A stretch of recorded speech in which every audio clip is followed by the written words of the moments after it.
역대하 10장 12절부터 19절 말씀 마음을 집중하시고 함께 읽어보십니다. 3일 만에 여로보암과 모든 백성이 르호보암에게 나왔으니 이는 왕이 명령하여 이르기를 3일 만에 내게로 다시 오라 하였습니다. 왕이 포악한 말로 대답할세 르호보암이 원로들의 가르침을 버리고 젊은 신하들의 가르침을 따라 그들에게 말하여 이르되 내 아버지는 너희의 멍에를 무겁게 하였으나 나는 더 무겁게 할지라. 내 아버지는 가죽 채찍으로 너희를 치셨으나 나는 정갈 채찍으로 치리라 하니라. 왕이 이같이 백성의 말을 듣지 아니하였으니 이 일은 하나님께로 말미암아 난 것이라. 여호와께서 전에 실로 사람 아히야로 하여금 느밧의 아들 여로보암에게 이르신 말씀을 응하게 하심이더라. 온 이스라엘은 왕이 자기들의 말을 듣지 아니함을 보고 왕에게 대답하여 이르되 우리가 다윗과 무슨 관계가 있느냐? 이새의 아들에게서 받을 유산이 없도다. 이스라엘아 각각 너희의 장막으로 돌아가라. 다윗이여 이제 너는 네 집이나 돌보라 하고 온 이스라엘이 그들의 장막으로 돌아가니라. 그러나 유다 성읍들에 사는 이스라엘 자손들에게는 르호보암이 그들의 왕이 되었더라. 르호보암 왕이 역군의 감독 하도람을 보냈더니 이스라엘 자손이 저를 돌로 쳐 죽인지라. 르호보암 왕이 급히 수레에 올라 예루살렘으로 도망하였더라. 이에 이스라엘이 다윗의 집을 배반하여 오늘날까지 이르니라. 아멘. 역대하 1장부터 9장까지는 솔로몬 시대. 그래서 결국 처음 이제 사울 왕으로부터 시작해서 두 번째 다윗, 세 번째 솔로몬 왕까지는 그나마 12지파가 하나의 나라, 그러니까 통일 왕국을 이루어 왔죠. 그런데 9장에서 솔로몬이 죽고 난 다음 그 이후 아들 르호보암 시대 때는 결국 나라가 분열되는 겁니다. 그래서 여기 이제 역대하 10장부터는 분열 왕국이 시작되는 이제 그 과정을 이제 기록해 낸 내용입니다. 지난 시간에 보았듯이 이제 르호보암이 왕이 되면서 그동안 아버지 시대 때 40년 아버지 통치 기간 중 그 백성들이 지나친 고역, 그 솔로몬 때 너무나 많은 건축 공사가 있었기 때문에 거기에 백성들이 시달렸죠. 그래서 결국 거기 이제 한 주동자, 주모자였던 여로보암, 그도 처음에는 솔로몬 왕의 충직한 부하였으나 그러나 결국은 그 솔로몬을 배신하여 그러다가 결국 이제 애굽으로 도망을 가서 망명 생활을 하다가 솔로몬이 죽었다는 소식을 듣자 다시 고국으로 돌아오죠.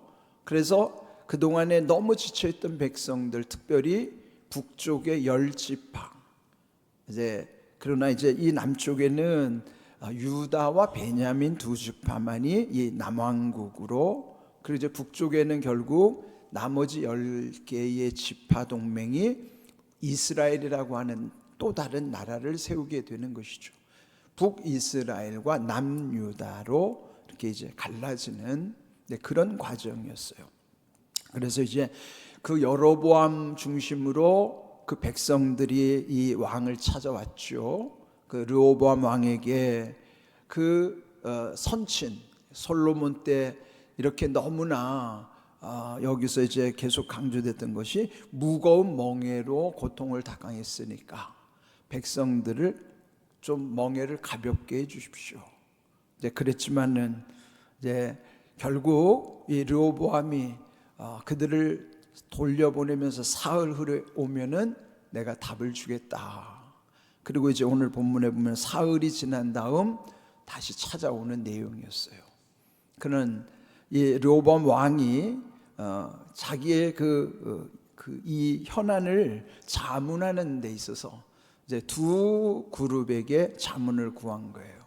먼저는 아버지 솔로몬 때에 원로 대신들에게 이 자문을 구했더니 그 백성들의 무거운 멍에를 이제 가볍게 해주시라. 그러면서 그 백성들을 후대하고 기쁘게 하고 선한 말을 한다면 그 백성들이 영원히 왕의 종이 될 것입니다. 그랬지만은 이제 지난 시간에 언급된 것처럼 그 원로들의 가르침을 버렸다 그랬어요.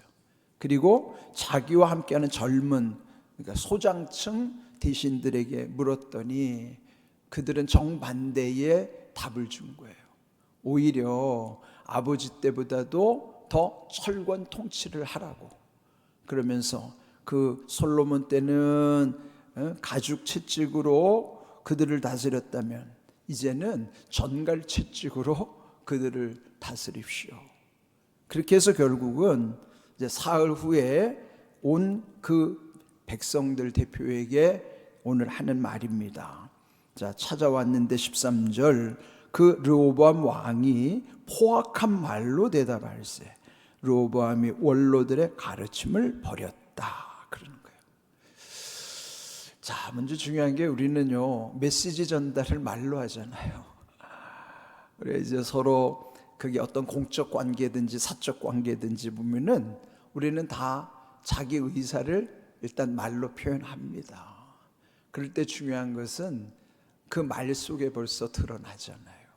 말에도 다 색깔이 보이고 말에도 씨가 있고, 그러면은 말을 하면 벌써 우리의 말을 들어주려는 건지 아니면 그렇지 않은 것인지. 근데 먼저 포악한 말로 대답을 했다는 거는 분위기가 안 좋은 거죠. 무슨 말을 하든지 여러분 말은요 일단은 부드러워야 돼요. 거기에 막 분노가 섞인다든지 거기 화가 들어간다든지 그러면 안 됩니다. 그냥 평온한 가운데 잔잔한 말투로 해도 돼요. 그러면 이제 분노하거나 흥분하면 이제 거기서는 다 대화가 되지 않죠.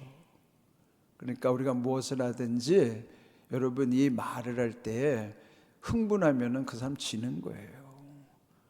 먼저 말을 할 때는 마음을 하나님 시켜주신 평안한 가운데 말을 해야 되는 거예요. 자, 그러면 이제 여기서 그 메시지 전달의 14절, 젊은 신하들의 가르침을 따라서 그들에게 말하기를 내 아버지는 너희의 멍에를 무겁게 하였으나 나는 더 무겁게 할지라. 내 아버지는 가죽 채찍으로 너희를 치셨으나 나는 전갈 채찍으로 치리라. 가죽 채찍이라는 짐승 가죽은 그것도 맞으면요 멍이 들죠. 핏멍이 든단 말이에요.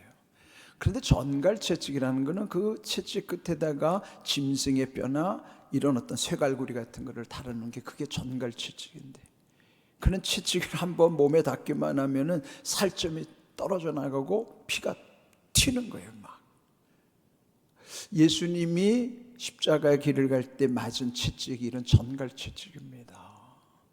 그러니까 이 옆에서만 봐도 그 얼마나 끔찍한 일이에요.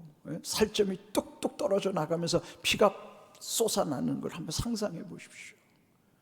그런데 백성들을 그렇게 앞으로 다스리겠다고 그러면은 백성들이 얼마나 끔찍하겠어요. 근데 그 민족에게는요 심층이 뭔지 알죠? 마음 깊은 곳에 우리가 경험한 건 없어지는 게 아니에요. 마음 깊은 심층에 거기를 무의식이라고도 하고 잠재의식이라고도 해요. 무의식 또는 잠재의식은 의식으로 드러나진 않지만 속에 숨어져 있는 심층의 가장 깊은 곳에 내가 겪었던 모든 상처라든지 트라우마라든 것이 내 속에 숨어져 있는 거예요. 그러니까 평상시는 안 드러나는데 뭔가 이런 어떤 또 다른 충격이나 옛날에 그런 경험과 유사한 환경을 겪게 되면은 그 안에 잠복했던 것이 그대로 드러나는 거예요. 잠재의식이라는 게 그대로 드러나는 거예요. 그런데 그들 민족에 숨겨져 있던 심층의 잠재의식이 뭐죠? 옛적 조상적 애굽에서 430년 노예 생활했던 그 유전자들은 다 속에 있는 거예요. 지금 우리도 우리 안에 유전자는 나와 상관없이 조상 쪽부터 각인되었던 것이 내 속에 다 들어와 있어요. 예? 내가 경험한 거는 강렬하게 더 드러나지만 내가 경험하지 않은 우리가 흔히 말하는 DNA라는 것, 유전인자라는 것, 영향받은 거는 조상의 경험들까지 그 속에 다 녹아 있는 거예요. 그러니까 나도 알지 못하는 무언가 내 속에서 자꾸 이런 잠재의식이 작동하는 것 보면은 그게 다 조상적 물려받은, 그래서 여러분 망령된 유전이라는 게 그렇게 무서운 겁니다. 나는 조상들 알지도 못하는데 어쨌든 내 속에는 조상의 유전인자들이 다 들어와 있어요. 왜 우리가 어제 말씀드린 대로 주님의 십자가 안에 들어가야 우리의 멍에가 풀리는가 하면은, 그런 모든 것은 주님의 십자가 안에서만이 풀려지고 해결되는 것이지, 그리고 그것이 덮여지는 것이지, 그 어디에서도 그건 해결받을 수가 없어요. 그러니까 르호보암 왕이 찾아온 백성들에게 포악한 말과, 그리고 내가 앞으로 더 무겁게 할 것이고 전갈 채찍으로 너희를 칠 것이다, 그랬을 때 트라우마가 샥 올라오는 거예요. 잠재되었던, 그들 조상적부터 애굽에서 겪었던 그 트라우마가 샥 올라오는 거예요. 여러분, 왜 한국 사람들이 이 기질이라는 게 그냥 만들어진 게 아니에요. 조상적부터 이 나라는 하도 침략을 많이 당했기 때문에 고난에 얼마나 단련이 되어 있는지 몰라요. 그래서 우리 민족은 위기 상황에서 뭉치는 유전자. 그래서 여러분, 우리는 고난에 강해요. 그리고 한이 많아요. 하도 당해가지고. 그런데 한만 있는 게 아니라 우리 조상들의 지혜는요, 내 안에 있는 한을 어떻게 풀어냈는가 하면은 흥으로 풀어냈어요. 탈춤이나 이런 거 보면 양반들을 비웃잖아요. 탈을 쓰고. 그럼 뭐요? 내 안에 양반들에게 당한 한을 복수하는 거를 흥으로 풀어내는 거예요. 그게 오늘날 뭔지 아세요? 그게 한류예요. 그게. 예? 대한민국의 오늘 K문화라는 것이, 이 한류라는 것이 그냥 만들어진 게 아닙니다. 왜 위대한 줄 아세요? 한을 한으로 풀어낸 게 아니라 한을 흥으로 풀어낸 거예요. 우리나라는 한도 있지만 흥이 있는 거예요. 그게 오늘날 대한민국을 이룬 거예요. 그게 어디 있어요? 우리 안에 잠재의식 속에 녹아 있는 거예요. 우리 한민족은요, 하나님이 얼마나 연단시켰고 잘 단련을 시켜놨는지. 그래서 여러분, 이 한국 선교사들은요, 전 세계 어디를 가든지 다 적응을 잘합니다. 왜 그런지 아세요? 우리 유전자가 그래요. 고난에 단련되어 있는 유전자 뿐만 아니라, 여러분, 기후가, 이 우리나라 기후는요,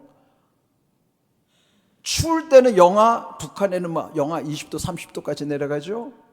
더울 때는 이 남한에는 영하 30도 거의 40도에 가깝게 돼요. 그러면 영하 30도부터 영하 40도, 그거면요, 영하 30도, 영상 40도 거의 가까이 가면은 그 차이가 몇 도예요? 70도나 나요.